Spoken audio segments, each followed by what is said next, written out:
स्वागत कीजिए हमारे आज के मुख्य अतिथि चीफ गेस्ट प्रोफेसर डॉक्टर केसी सिन्हा सर का। जोरदार तालियां।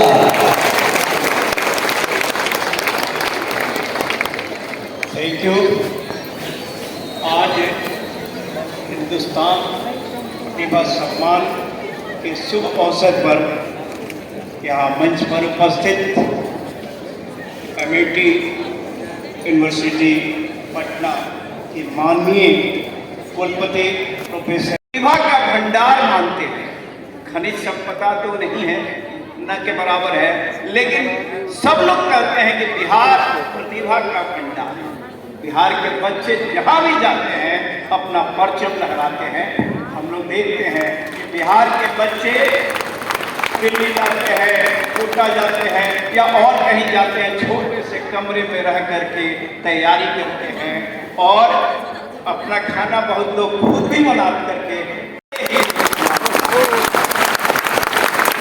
तो हम सब सफल होना चाहते हैं, तो मैं अपने अनुभव के आधार पर कहना चाहूंगा कि सफल किसी भी क्षेत्र में सफल होने के लिए 5 मूल मंत्र हैं। पहला, कठिन परिश्रम। आप अगर सफल होना चाहते हैं तो आपको हार्ड वर्क करना होगा। आजकल लोग उसको स्मार्ट वर्क भी करते हैं, हार्ड वर्क करके। जैसे अगर आप 18 घंटा पढ़ाई करते हैं, 16 घंटा पढ़ाई करते हैं, उससे नहीं होगा, स्मार्ट वर्क करना होगा। क्या आप करना चाहते हैं? एक अपना लक्ष्य निर्धारित कीजिए और उस लक्ष्य को प्राप्त करने के लिए, बल्कि मेरा तो ये कहना है कि 2 प्लान होना चाहिए। एक पहला ए और दूसरा बी, क्योंकि कभी कभी ऐसा होता है कि जो आप लक्ष्य निर्धारित करते हैं उस पर नहीं पहुंच पाते, तो एक दूसरा भी साथ में रहना चाहिए कि अगर ये नहीं कर पाएंगे तो प्लान बी पर वर्क कीजिए। तो अपना लक्ष्य निर्धारित कीजिए और पूरे मन से, पूरे एनर्जी से उस लक्ष्य को हासिल करने के लिए अर्जुन की तरह लक्ष्य पर आपका ध्यान होना चाहिए।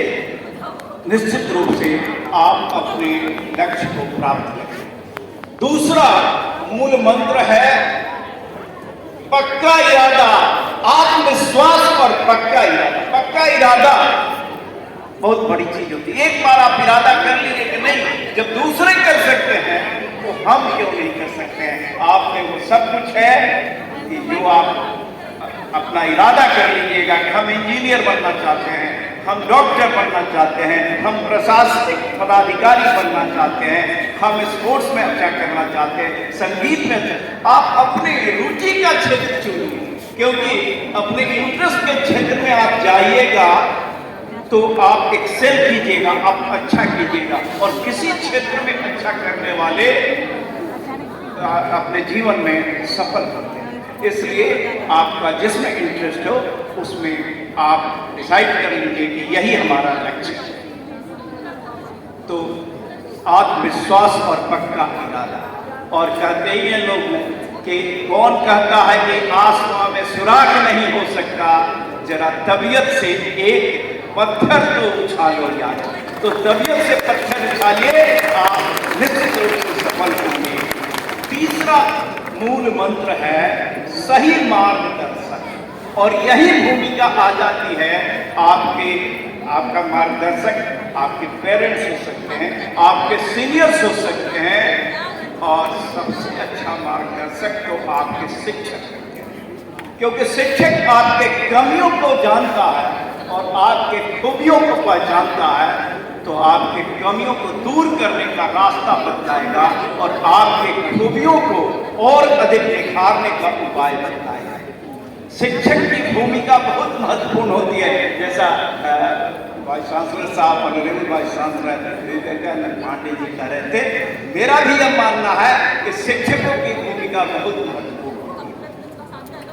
हमारे पूर्व राष्ट्रपति डॉक्टर APJ कलाम साहब जब राष्ट्रपति पद से अवकाश ग्रहण किए तो मीडिया वालों ने उनसे पूछा कि अब आप क्या करेंगे। जानते हैं उनका तो उन्होंने क्या कहा? उन्होंने कहा कि मैं पुनः शिक्षक बन जाऊंगा, क्योंकि शिक्षक का सम्मान समाज में सबसे अधिक। शिक्षक पर लोगों का बहुत ज्यादा भरोसा होता है। नोबेल लॉरियट तो एक बार बैठे हुए थे एक मीटिंग में, मीडिया वालों ने पूछा कि आपको जो नोबेल पुरस्कार मिला इसके लिए आप किसको श्रेय देना चाहते हैं? जानते हैं उन्होंने क्या कहा कि हम अपने शिक्षकों को देना चाहेंगे, क्योंकि उन्होंने मेरा बुनियाद ऐसा बनाया कि आगे चल करके हमें नोबेल पुरस्कार मिल सके। तो शिक्षकों की बड़ी भूमिका है। एक और बात कहना चाहते हैं, मेरा बेटा तो मॉस्को स्कूल में पढ़ता था। एक दिन हम उसके मैथमेटिक्स का कॉपी देखने लगे और कहे कि इस प्रॉब्लम को तो बहुत आसानी से 2-3 तरीके से बनाया जा सकता है। जानते हैं उसने क्या किया? उसने कहा कि नहीं, आपको मैथमेटिक्स नहीं आता है, हमारे जो शिक्षक बतलाया है वही सही है। तो शिक्षकों पर विद्यार्थियों का, युवा वर्ग का इतना ज्यादा भरोसा होता है, तो शिक्षकों की भी भूमिका, शिक्षकों का भी एक कर्तव्य है कि अपने विद्यार्थियों का सही मार्गदर्शन। चौथा आवश्यक शर्त है सही रणनीति। किसी भी काम को करने के लिए रणनीति बनानी होती है। कहा जाता है कि 2 सेनाएं हैं, एक के पास बहुत सारा गोला बारूद और हथियार है और दूसरे के पास कम हथियार है, लेकिन उसकी रणनीति बेहतर है तो जीत उसी सेना की होती है। ठीक वैसे ही आपकी रणनीति अगर बेहतर है तो कुछ कम मेहनत भी किए, कुछ कम तैयारी की है तो भी आप सफल होंगे। रणनीति में बहुत सारी बातें आ जाती हैं। आजकल बच्चे पूछते हैं कि कब पढ़ाई करना चाहिए, तो मेरा ये मानना है कि जब शांत दिमाग से आप पढ़ाई कर सकें उस समय पढ़ाई करना चाहिए। हमारे समय में परिस्थितियां अलग थी, तो उस समय लोग कहते थे कि सुबह में उठ करके पढ़ाई करनी चाहिए, लेकिन आप रात में भी कर सकते हैं, लेकिन जब भी कीजिए पूरे कंसंट्रेशन के साथ शांत मन से कीजिए पढ़ाई। और इसमें एक बात और, आप 2, 3, 4, 5 स्टूडेंट का, लाइक माइंडेड स्टूडेंट, जैसे आईआईटी की तैयारी कर रहे हैं तो जो आईआईटी की तैयारी कर रहे हैं उनका, मेडिकल की तैयारी कर रहे हैं तो जो मेडिकल की तैयारी कर रहे हैं उनका, लाइक माइंडेड स्टूडेंट्स का एक 4-5 स्टूडेंट का, बहुत ज्यादा नहीं होना चाहिए, एक ग्रुप बनाइए और आपस में डिस्कशन कीजिए। डिस्कशन करने से क्या होता है कि बातें याद रहती है और कोई कंफ्यूजन है तो हम पहले आपस में डिस्कस करेंगे, अगर उससे क्लियर नहीं हो पाता तब एक्सपर्ट के पास यानी शिक्षक के पास आप जाएं। तो एक टीम, एक ग्रुप बनाइए। और एक चीज और कहना चाहेंगे, आजकल ऐसा होता है कि बच्चे तैयारी करना शुरू करते हैं, बहुत सारा मटेरियल, बहुत सारा किताब इकट्ठा कर लेते हैं और ऐसा करने से क्या होता है तो उनका कॉन्फिडेंस कम होने लगता है। जैसे एक किताब से आपने बनाया, दूसरा किताब उठाया, हो सकता है कि कुछ चीजें नहीं, तो बहुत सारे सवाल नहीं बन पाए, तो आपका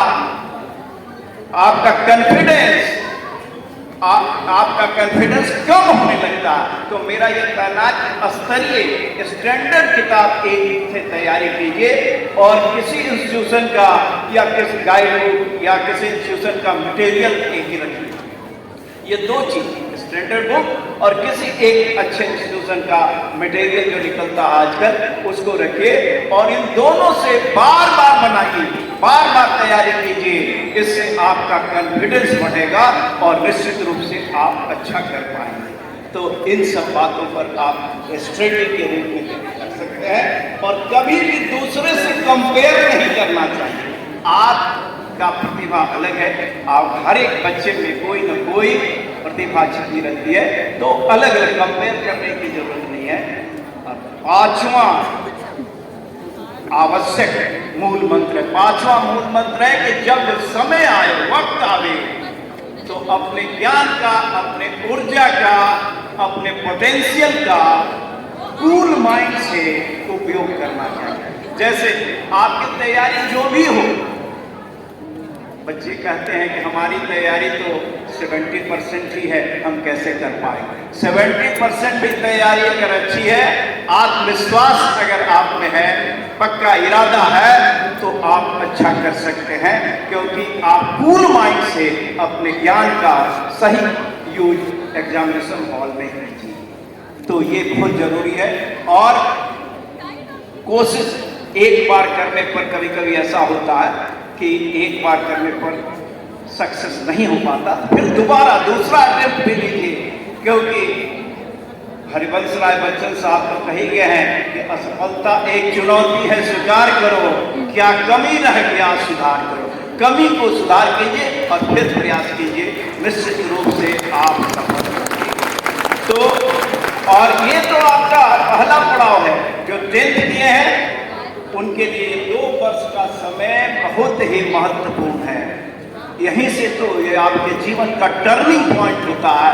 इस समय का सही उपयोग कीजिए और जो 12th कर चुके हैं तो वो अपने इंटरेस्ट के क्षेत्र में जाने का प्रयास कीजिए और आगे आपके लिए 4-5 साल बहुत वाइटल होगा, क्योंकि आप जिस इंस्टीट्यूशन में जाएं, जिस क्षेत्र में जाएं, एक्सेल करने का कोशिश कीजिए। कोई जरूरी अगर आईआईटी में नहीं हुआ तो ऐसा नहीं है कि आईआईटी वाले ही शिखर पर होते हैं, दूसरे इंस्टीट्यूशन के लोग भी शिखर पर पहुंचते हैं।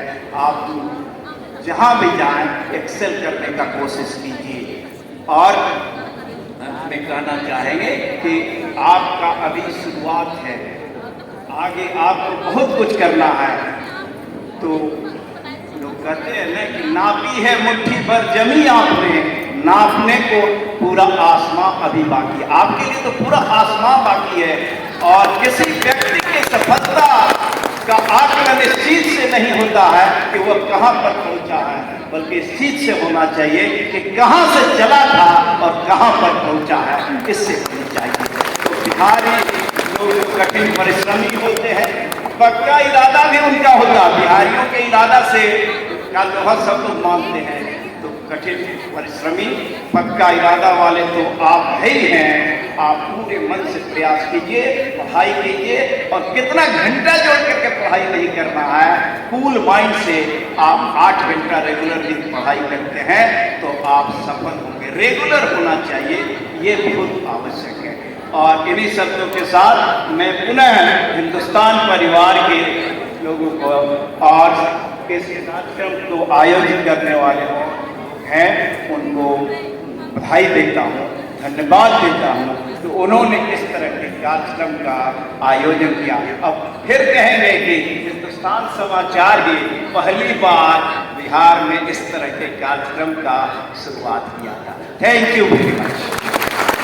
बहुत बहुत धन्यवाद। तालियां अभी आप सुन रहे थे हमारे आज के मुख्य अतिथि आदरणीय professor doctor KC. Sinha sir को बहुत बहुत धन्यवाद सर। और सच में उनके शब्दों को, उनकी वाणी को, उनकी बातों को